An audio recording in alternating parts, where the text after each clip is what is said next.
Rastisi Mkoma levozi Matitudi Amazmai Amisai Kolo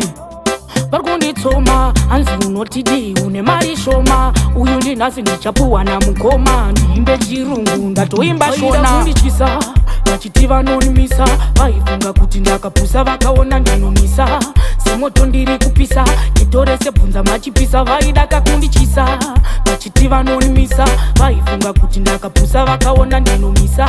Semoto ndiri kupisa Kitore sebvunza machipisa Tipoti ndarema ndezvepakawa Madzimai voziva ndine chipawa Mukanditsvaka mufe mandishaya Usatipise enda ungonotora shawa Musajaji eji nehembe dze-white Mana waMwari votoziva ndizi right Andituke kana kuita zvefight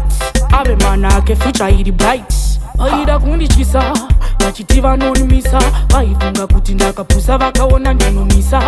Semoto ndiri kupisa Kitore sebvunza machipisa Vaidaka kundichisa Vachitiva nonimisa Vaifunga kuti ndakapusa vakaona ndinomisa Semoto ndiri kupisa Kitore sebvunza machipisa Ndagara ndatozviona havandide Ndindega munda wangu rega ndirime Anditonge jaja vaita ndipinde Vanotaura vapererega ndishande Saka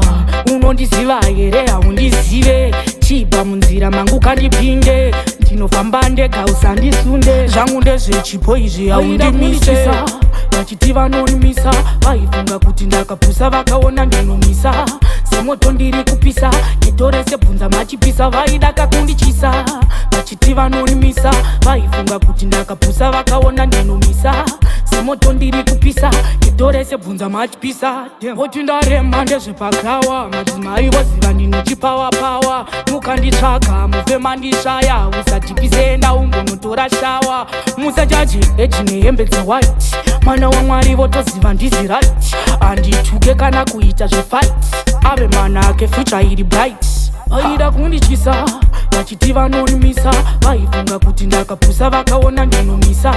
Semoto ndiri kupisa Kitore sebvunza machipisa Vaidaka kundichisa Vachitiva nonimisa Vaifunga kuti ndakapusa vakaona ndinomisa